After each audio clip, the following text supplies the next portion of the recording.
Click. There you go. Now you can hear me. It's been another techie day. How you doing, everybody? Happy Monday. Welcome to the show. As always, it's me. I'm your host, David Burrows. I'm still here. Hope you can hear me loud and clear. Happy Monday, wherever you're watching from. Mother Nature teasing us a little bit. I don't know, like I guess because I ride a motorcycle, it's just like you get that one ride in and then you expect every day to be beautiful. And then it's not, and it's cold. We even got snow in between there. Is that a swear word still? But then again, I go, well, look where we live, right? We live in southwestern Ontario. Wait 20 minutes. Really not much to complain. Still a little chilly. I said to Jennifer the other day, I'm ready. I'm the last person to complain about the weather. I really don't care. At the end of the day, if I didn't like the weather here, I'd go live somewhere else. Maybe, right? Hope you're enjoying the weather. It's even the wintertime's nice. I don't care who you are. It's nice in the wintertime, especially around here. Barry Loxton, good afternoon to you, Barry. Hope you're doing well. If you don't know Barry, check him out in You Gotta Love Sarnia, the Facebook group. He's always posting. He's a photographer as well. And as well, he's a photographer. I own a camera, a nice camera. I don't consider myself a photographer. Not yet, anyway. I don't know what the qualifications are for that, but Barry's really good at it. And he's always posting a lot of great pictures from our beautiful parks and under the bridge. So thanks, Barry. Sometimes we don't realize the impact we're having on people, but Barry, you have a great impact on people just with your beautiful photos. People see that and it just makes them go, what a great place we live. So thank you, Barry, for that. I'll say hello to Greg Cole out there. Hello, Greg. Where are you watching us from, Greg? We've got Carl, as always, out there. And he's in Oshawa. And Danny Cachamilio, how you doing, Danny? He's just probably down the street somewhere. I don't think I've never been to your house. Well, I certainly haven't been lately, that's for sure. But hope you're doing well, Danny. And Brigitte Limbanda. Hello, Brigitte, all the way from South Africa watching us right now. As I said, we do have viewership and hubs from all around the world who rebroadcast us. And Brigitte is one of my friends that I've known for probably 3 years now, Brigitte, and we're online friends. We've never met in person, but Brigitte is also a live streamer, and she interviews a lot of authors about books, and you can find her on LinkedIn as well as on. Go ahead and put your link in the comments there, Brigitte, and I'll be sure to share that with people. Please check out my friend Brigitte. She's always interviewing great authors, and she's a live streamer. She's got great live streaming tips, and hopefully someday I'll be able to get to South Africa and see you, Brigitte. How would that be? Wouldn't that be cool? I'd be happy to get down to the next province right now. All right. Thanks, Brigitte. Yeah, probably even 4 years already. I guess it would be, right? Like my show will be celebrating 10 years coming up in November. 10 years in November for the show. And I've got some plans in the works for how to celebrate that. Yes. I think we should have a party. If it has to be virtual, whatever. I'll take the tie off, lose the tie for the party. Wouldn't seem right, though, would it? Barry says, thank you, David. You're doing quite well with your photography. Keep up the work. Well, thanks. I really have no training. I just gotta aim and shoot. I was on the Sarnia Photography Club one time, and I learned a bit there. And then I just, YouTube's great, and some other folks like yourself, Barry. It'd be nice if we can, hopefully down the road, you and I can go for a walk together and take some pictures, and maybe you can give me. I always say, can I pick your brain? You know what pick your brain means, right? I want your advice, but I don't want to pay for it. That's what pick your brain means. Trust me, I get it. So there could be lunch involved. I like lunch, and I would buy you lunch or something. Okay. Yes, quickly how time passes. Brigitte, you think we should have a virtual party? Yeah, okay. All right. Are we allowed to drink in a virtual party? Could we do that? Not on Facebook. We might have to have maybe we'll have like the public party and then we'll have like the VIP link. That could be fun. Anyway, glad that you're all here. I do really appreciate you being here. I get people messaging me all the time, which is wonderful. I love your messages. When my inbox goes ding, I go, oh, I wonder who it could be. And it's usually positive. I do want to put this out there though. I appreciate, pictures and positive notes and stuff, but please don't send me the cure for the coronavirus. I got that a year ago. And please, listen, I know that everybody's got a difference of opinion on whether this is real or you are entitled to your opinion. Absolutely. But when I get like videos of the cure for the coronavirus or this doctor said that and whatever, I don't read it. I just don't read it. So don't waste your time sending that stuff to me. Yeah. Real news, please. Positive stuff. Yeah. And Brazetta, you agree a free lunch is a fair exchange? Yeah, absolutely. I'll tell you who I missed lunch or coffee with is my friend Dave Brown from United Way. He's coming up here in just a few moments. We've done that a few times, and I think he probably misses it too. I miss having lunch with anybody. In fact, I used to get a lot of free lunches because people would say, hey, Dave, could I pick your brain about something? And I'd say, free lunch? Sure. So if I could do that 2-3 times a week, I wouldn't have to have a lunch budget anymore. Right. I do hope you're out enjoying yourself, though, the way you can. I know things have been crazy again where they were locking us down and then, people were all worried if they were going to get pulled over by the police and stuff. Well, that quickly changed because I remember it was a Saturday. Jennifer and I were going for a drive. I actually had to do a private live stream, which I was told I was allowed to do. And we saw a post in London, Ontario from the chief of police there, and then Toronto, and then Sarnia was like, we are not going out pulling people over. We don't have time for that, basically, is what I took from it, which I get. But that doesn't, they didn't. And then the government came out and said, yeah, okay, we screwed that up. Maybe we shouldn't have done that, which I think, when the government comes out and says, we made a mistake, we're going to change it. I think it's good when the government can make mistakes. I mean, at least say they made a mistake, right? Otherwise, they lie about it, and then we don't like them anymore. So, live and learn. They're human. But that being said, it doesn't give a free pass either. There's still the guidelines in place, so you need to follow those guidelines. I was just watching live before we started the show here that our Chief Medical Officer of Ontario, Dr. David Williams, and Associate Chief Medical Officer, Dr. Barbara Yaffe, talking about numbers. So that was a long-winded answer to somebody messaged me something the other day asking me, wow, do I do that all the time? Sorry.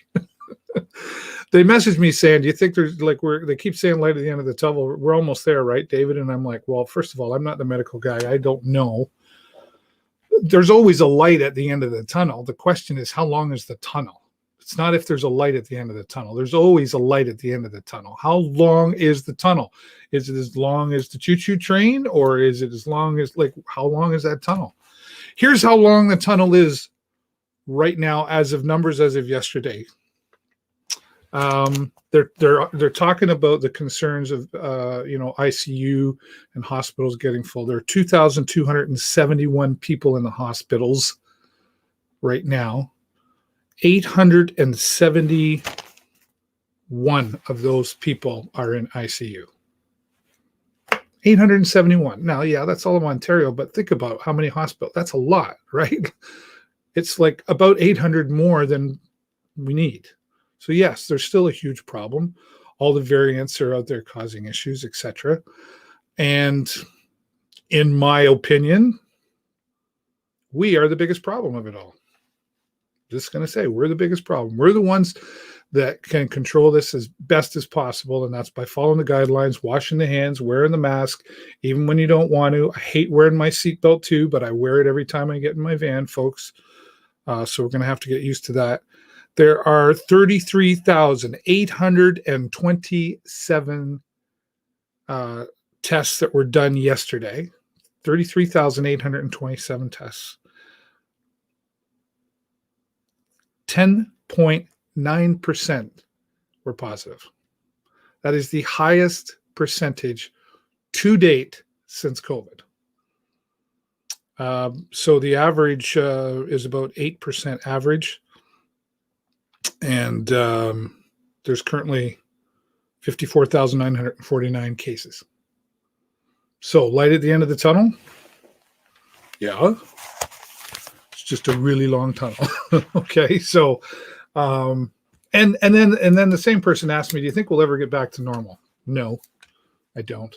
Whatever normal, like pre-normal? No, I don't think we'll get there. I think there's new normal, and I think there's just a new way of living. I think we will all get new masks for Christmas and birthday presents now. I think there's just going to be, a whole new way of carrying the mask and behaving around each other for a very long time. Will we ever get back to without the mask? Yeah, sure. I think so. I don't think it's coming before this Christmas. That being said, what do I base that on? Just watching numbers, how they keep changing. And, I don't really base it on any medical opinion that I have because I don't qualify for that. Just watching the numbers and seeing how people are behaving towards it. And then my gut is probably the biggest part of it, if that's a source. Is our gut a source? I think so sometimes, especially when we get older, right? Don't we tend to follow your gut a little more? That's what I'm feeling. It's not what I want by any means, because I miss all of you. I really do. And I like hugging people. I like hugging my friends. That's who I'm a huggy guy. And I can't do that. So I hug Jennifer instead. Right. Anyway, no, I don't think there's anyway, I think you get where I'm going there. So do the things, do the right things. Look at the time flying by. Before I get David in here, I better get to what I need to share as well. Win a car, a 2021 Chevy Camaro. We've been talking about this for weeks. You can get these tickets up till they're sold out, or June 21st is the draw. They're only selling 1,500 of ththese things, $100 a ticket. I want that car. Anita Manili showed up a couple of weeks ago and said, David, you're allowed to win the car. So I'm getting my ticket, and I'm going to win it. Just saying. So please buy all the tickets, 1,400 other ones. But just so you know, the winning ticket's already been sold. Well, as soon as I buy mine after the show today. And it's a cool car, right? And it's supporting Sarnia-Lambton Rebound, who provides so many great programs and services for the youth in our community. So check them out. Here I am. So Brigetti, I wish I should get you produced for me. Where are we? Go to reboundonline.com. That's what I need you to do. There we go. All right. You can go to reboundonline.com to get those tickets and give them some support. All right. Call the Chef, I've been working with closely. If you don't know who the Call the Chef is, they're fabulous, local, and fresh local meal kits here in Sarnia-Lambton, and they've been doing some great promotions. Recently, they did something with Sarnia Remax Group and supported the Children's Miracle Network, where every kit that was sold, Call the Chef donated $10, and I'm told about $400 was raised. I was talking to Jen Johnson, and then that was about the number, and she says they're still counting. So great fundraiser, and it was delicious. We had ours on the weekend here with Jennifer, myself, and Jason, and my daughter Julie, and it was delicious. But now Mother's Day is coming up, and instead of just getting the meal and saying, here, Mom, I bought you a meal that you get to cook. Happy Mother's Day. I thought that was funny. Purchase a $50 gift certificate, and Call the Chef will give you a $10 gift certificate absolutely free with that. So you're getting 60 for 50. Do I need to explain that anymore? That's just a great deal. And you can go and do that by visiting them online at callthechef.ca. Chef Vanessa has been really looking forward to preparing this. Well, and they're also worked with Blue Coast Bundles, who had the Mother's Day brunch meal kit. Now, I'm not 100% sure. I think I saw that they're sold out of those, but I'm not 100% sure. I thought there might be a few more, but I think they're sold out. But you got two choices there. You can buy the gift certificate, or you can go to the Blue Coast Bundles page and see if they've got some more left from home, right? All right, this is exciting. Coming up this Friday in support of the Inn of the Good Shepherd, with hashtag local and supporting Sarnia and surrounding businesses, who, by the way, is celebrating their 1-year birthday. Happy birthday to Kendra and Rodney, who started the group there, supporting Sarnia and surrounding businesses. It's been a great success. I think they're 18,000 members strong now, which is absolutely fabulous. But this Friday night, I will be live, and we will be talking about the local shopping spree. And again, all the money raised goes to support the Inn of the Good Shepherd and 35 local businesses who are involved in this local shopping spree. And look at this. Click. The grand prize of $20,000 in goods, a home package valued at $20,000, an About Town package, when we can do that, $10,000. They've got dine packages. They've got personal shopping packages. This is going to be a huge night. We're going to be live on about 35, almost 40 different Facebook pages on Friday night, all local. I'll be your host, and I get to talk about all this wonderful stuff. And the best part is we're going to have some great musicians like Rodney himself. Bill Eldridge is going to be performing. Chris Norton is going to do some comedy for us. Andrew Brody will be doing some music, and a whole list of others as well. So that will be scheduled probably tomorrow, and you'll be able to start seeing it and sharing it around.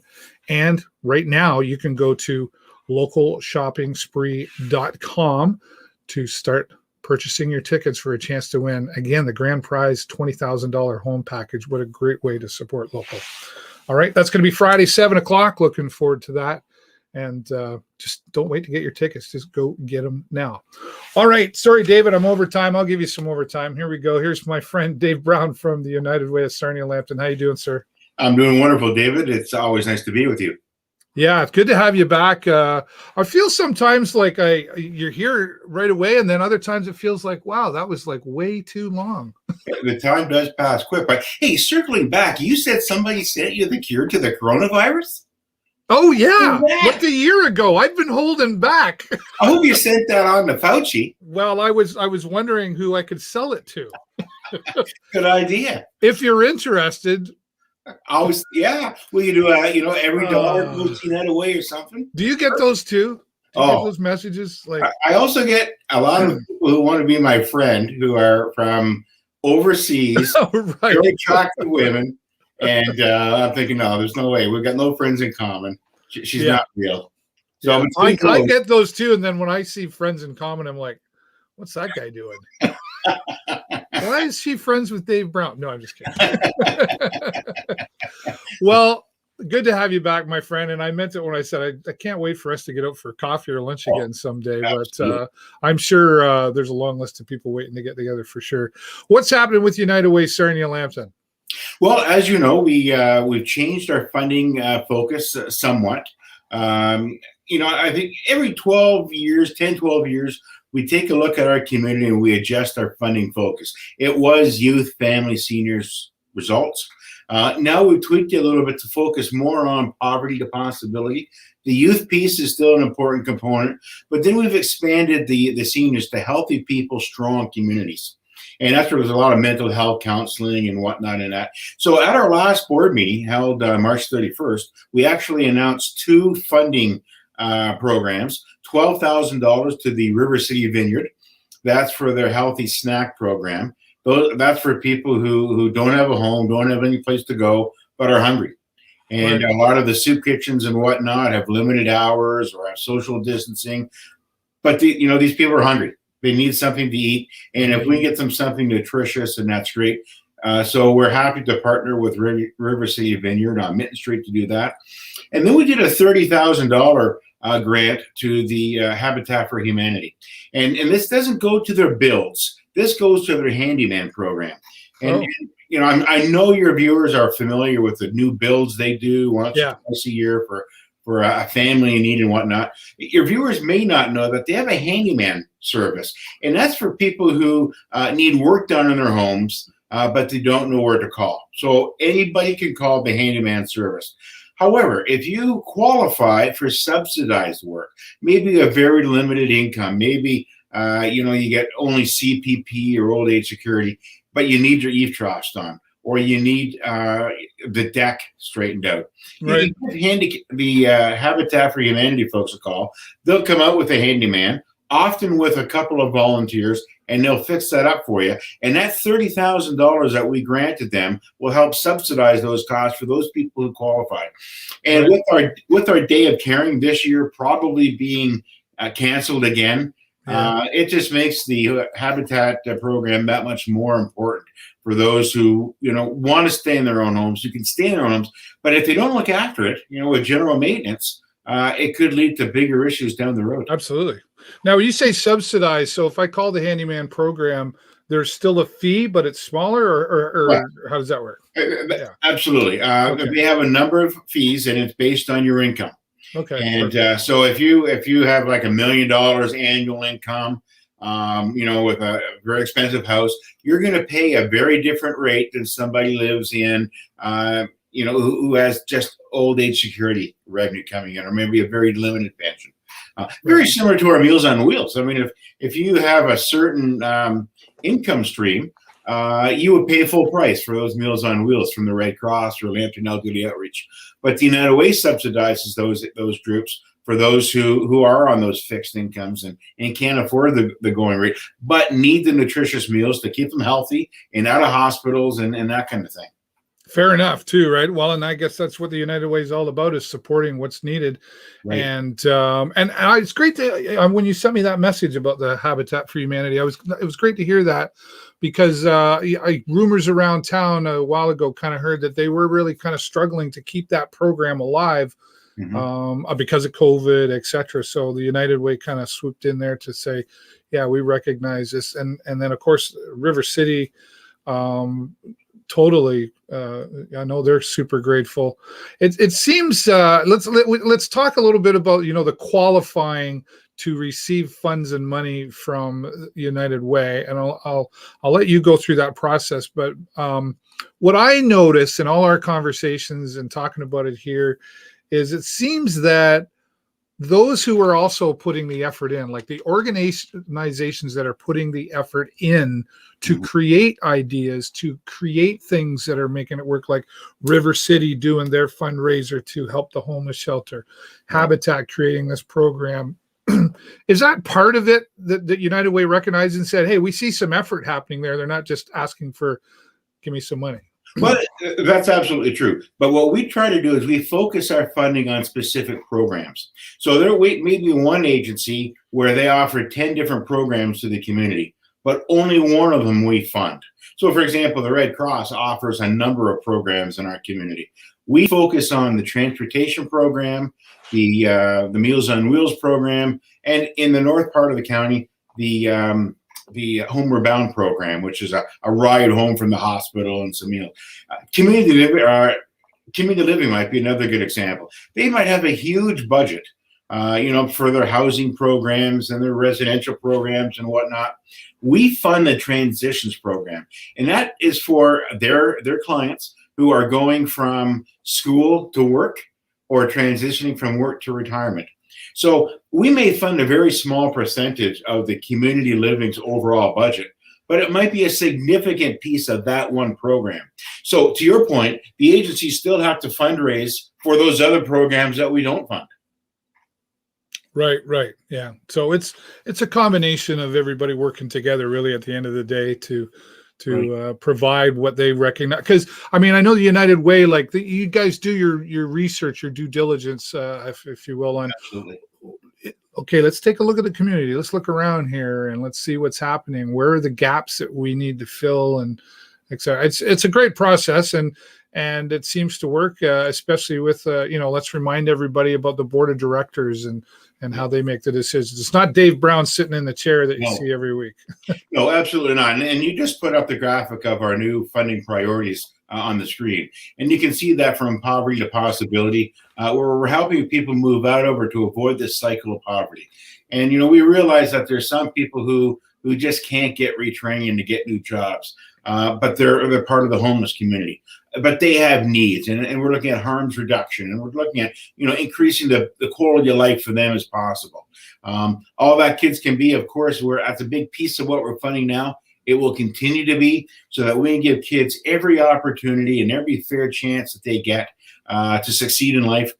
And then, of course, the healthy people, strong communities. That's where a lot of our seniors funding is, because we've got an older than the national and Canadian average as far as population goes. Our seniors are living longer.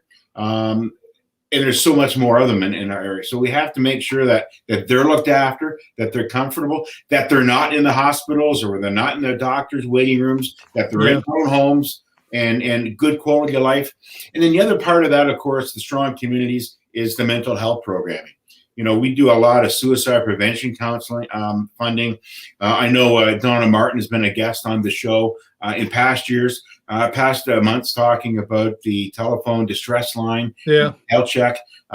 They've been super busy with the COVID, with people feeling isolated and depressed and whatnot, just needing somebody to talk to, and maybe somebody to remind them to take their daily meds or whatever.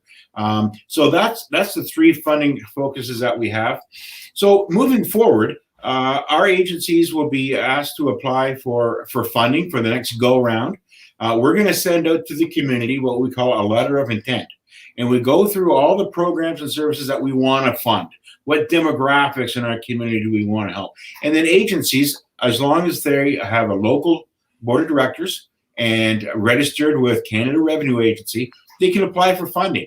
And then over the next 9 months, we'll be reviewing their budgets and their programs with what's needed in our community. As you said, trying to eliminate those gaps and reduce duplications if there are any, so that we can make the best decision possible as to not only what demographic in our community is most in need, but what agency that provides those services is most in need.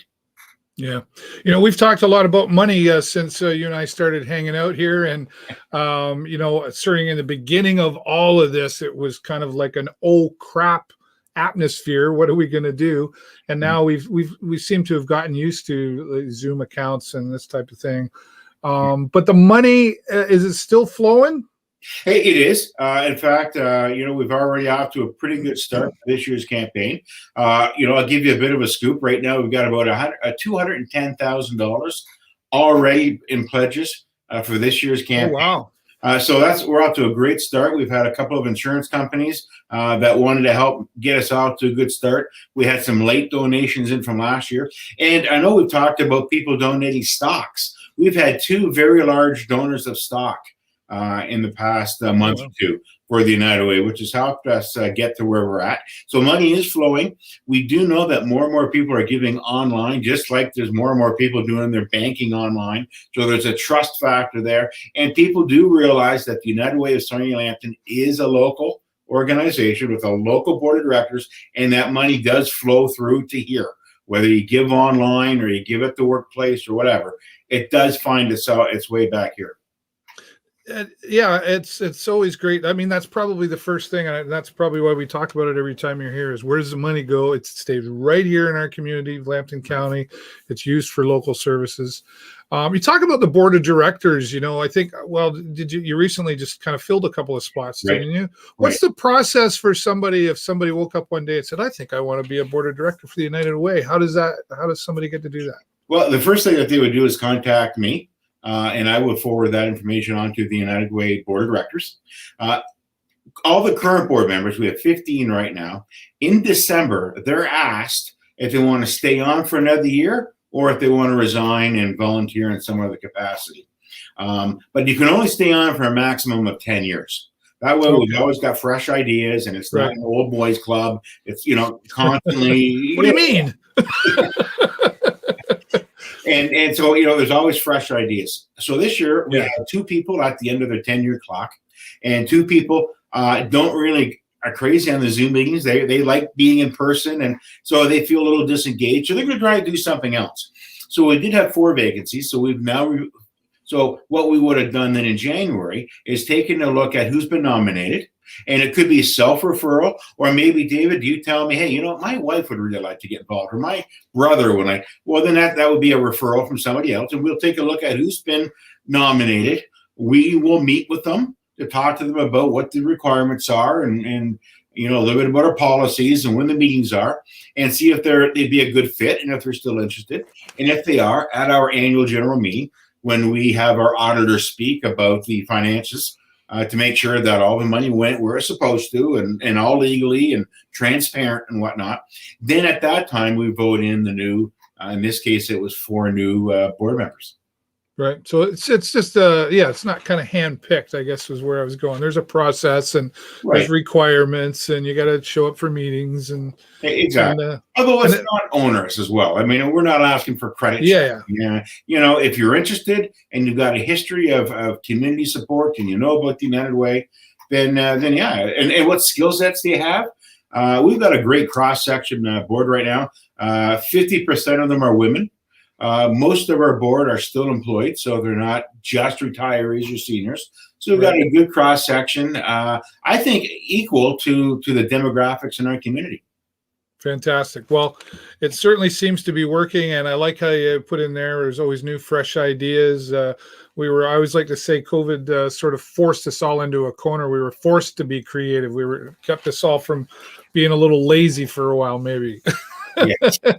Had to stand up tall. Well, I'm just about out of time. I got to move on, but thanks for being here as always. But as always, I want to give you, is there anything else you want to put out there before I let you go, sir? Just one thing that was interesting to me, United Way of Canada every 2 years does a survey across Canada. And one of the things that was a surprise to me was 4 in 10 donors don't know where their money goes in the community. Wow. And so that's why shows like the show and every other opportunity we get to get out and talk about the United Way, to try to get to that other 40%, to let them know that hey, your donations are being well used in here in the community and amongst these funding priorities. So I very much appreciate being on the show and able to talk to you and your viewers about the United Way and what we do. Yeah, well, great to have you here. And isn't that interesting that but those 40% are still giving their money even though they don't know where it's going. They just go. So that really speaks volumes to the integrity of the United Way, though, that people are willing to do that. I think so. They've got that trust. They may not be really clear on what we do with it, but they've got that trust. And the more our agencies talk about the funding that they get from us and what they're doing with it, it's a win-win. Right on. Dave, thanks so much. You're first on my list for lunch when we can do it. All right. I'll hold you to it. Okay. Take care. Dave Brown, the Executive Director from the United Way of Sarnia-Lambton. Always great to have him here. And I do mean it. I will buy you lunch, Dave. And it's recorded, and he will hold me to it. I know he will. I would hold me to it. You can always find out more about what's happening with United Way Sarnia-Lambton by going to their website. And speaking of which, we forgot to talk about that. I think they're kind of putting out a new website, right? So if you're checking that out, they're going to be rolling that out soon. And I'm sure Dave will let us know about that. But check them out there, the United Way. .on.ca and find out how you can contribute, or maybe you want to be a volunteer. They're looking for some help as well, and they're always changing board members up, like David said. Thanks again, Dave. All right. The last time I had her on here, she had friends there counting how many times she could get me to say the word tampon. Yes, and we're going to do it again. We're going to talk about Tampon Tuesday. Nobody's there counting this time.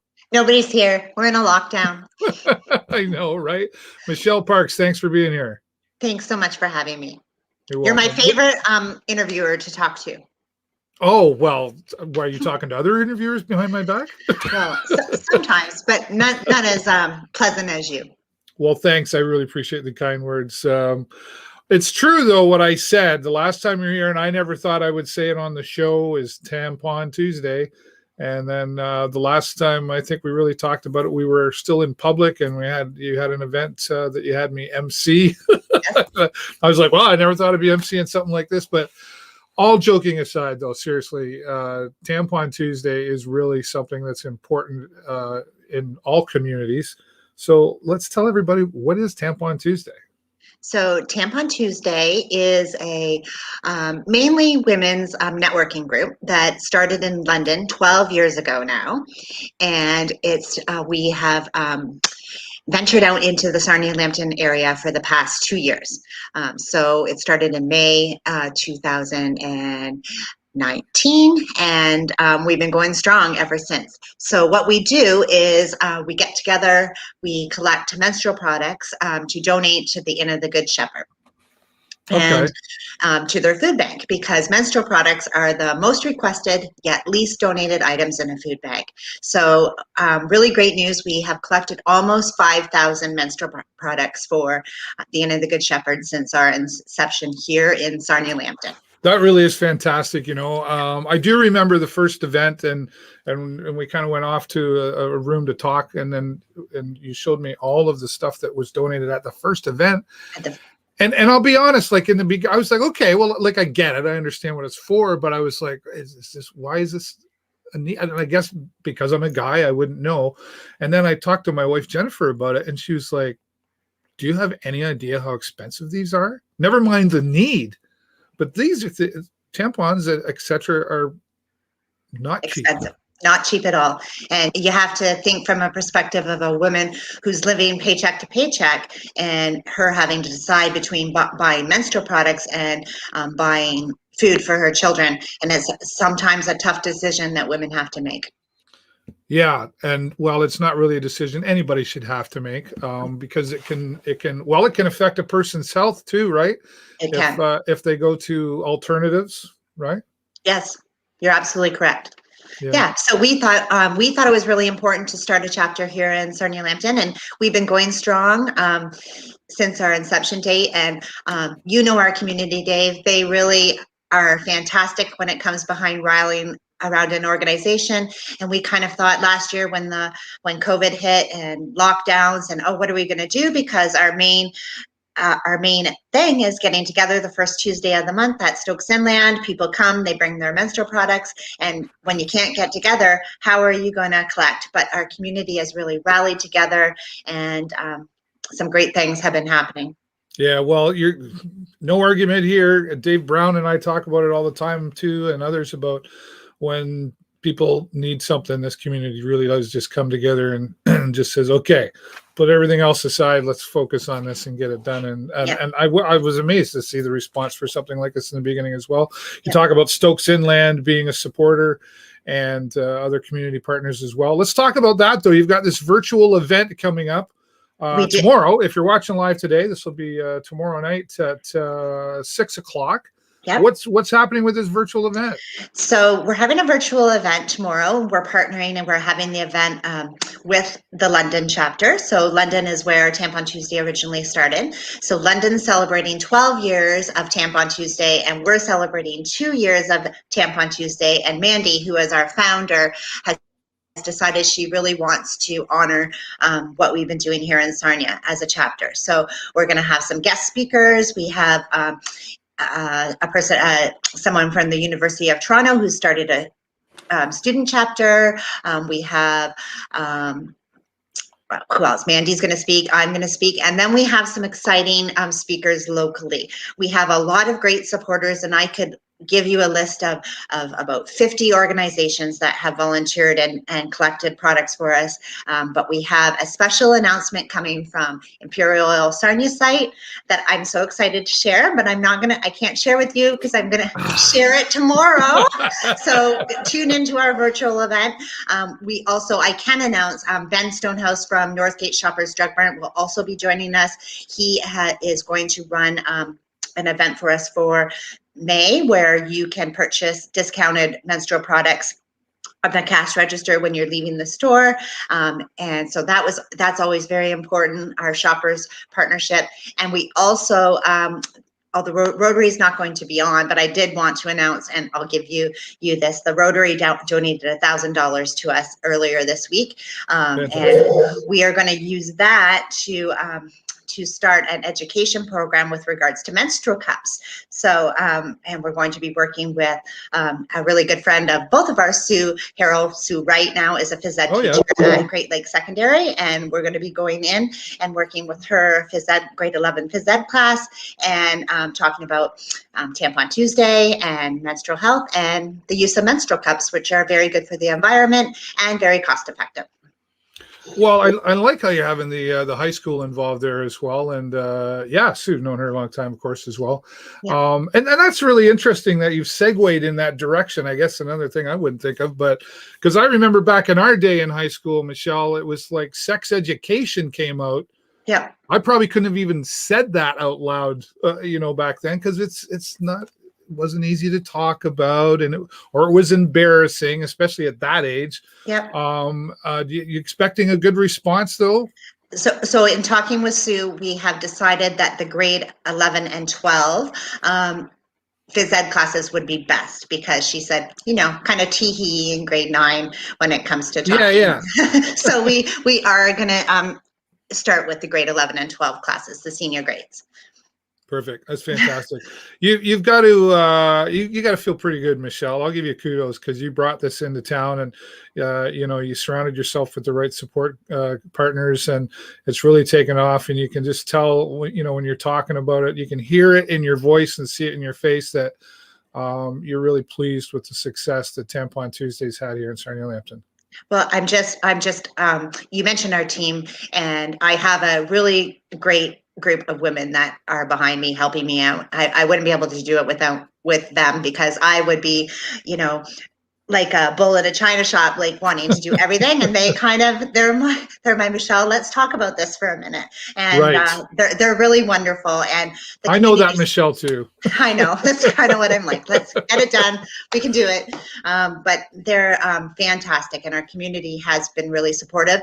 And it's just a fantastic thing that I know that women will never have to worry here in Sarnia-Lambton about what they're going to be able to do with regards to purchasing menstrual products, because they can just go down to the Inn of the Good Shepherd, don't have to be a member of the food bank program to be able to access their menstrual products. So it's great. Right.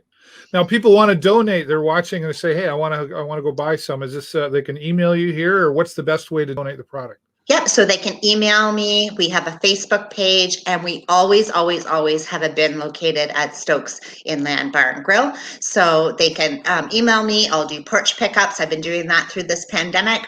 They can drop them off at Stokes Inland, or they can go on our Facebook page and just send us a message. Fantastic. Yeah. Michelle, I'm super proud of you, and I'm so glad to have known you for so many years. And it's kind of neat how we've known each other so long and kind of see what each other's been doing, right? I know. I'm proud of you too. You do great stuff. I really appreciate that. Before I let you go, Michelle, and get back to your day, is there anything that we might have missed, or you want to put something else out there before I let you go? Yep. I just, to get the Zoom link for tomorrow's virtual meeting, you can just send us a message or email as well, and I'll send you the Zoom link information for tomorrow night. All right. Sounds good.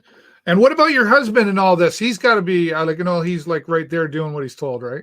He's fantastic. He's always been the kind of husband that would go out and buy me my menstrual products and not be embarrassed. So my son's the same way. I have a 20-year-old son, and it's not embarrassing to him at all. So they're really great. Fantastic. Michelle, great to have you here, and I look forward to having you back again. And good luck tomorrow on the virtual event. Thank you so much. I got a huge announcement. All right. Take care. Michelle Parks. She's got the excitement and the passion. Who wouldn't want to work with Michelle? Like, really? She's getting it done, but she does totally admit she's got to join herself with the right people to pull that off, and she's done that and done it well. And big, huge announcement coming from Imperial Oil. She wouldn't even tell me. I don't know. I asked. She's like, nope, sorry, Dave. So, I get it. Go and watch the virtual event tomorrow, which is, if you're watching this live anyway, Tuesday, April the 27th from 6 to 7:30 p.m. Tampon Tuesday. Some big celebrations there. Again, Michelle, love having you here. That's fantastic to see. And love having all of you here. I'm going to go out here. Let's see one more time. Brigitte's still watching all the way from South Africa. She says, needs to run. What a great name for a very worthy cause. Here, too, it's a huge challenge. Many girls who can't afford menstrual products miss school because of it. So very, very worthy cause. And that's coming from Brigitte in South Africa. Thanks, Brigitte. And do Google it.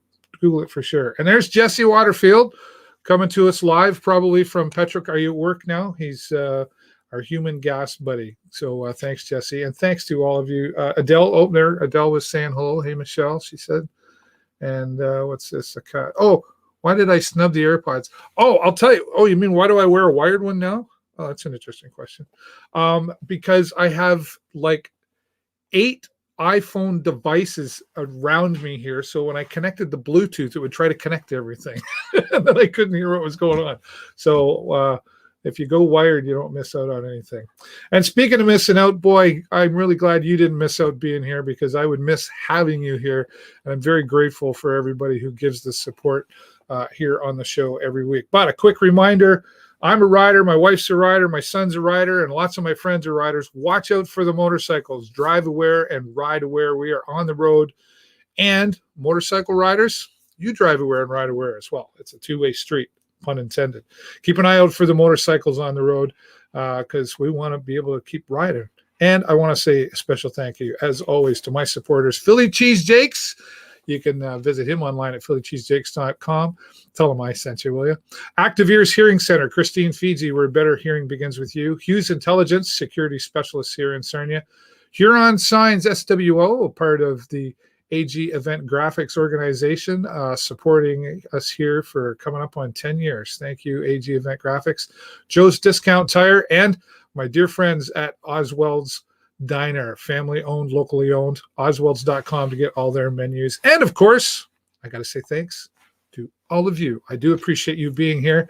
That's all the time I got for you this week, everybody. Have a great week and an even better weekend. I will see you next time right here on the show.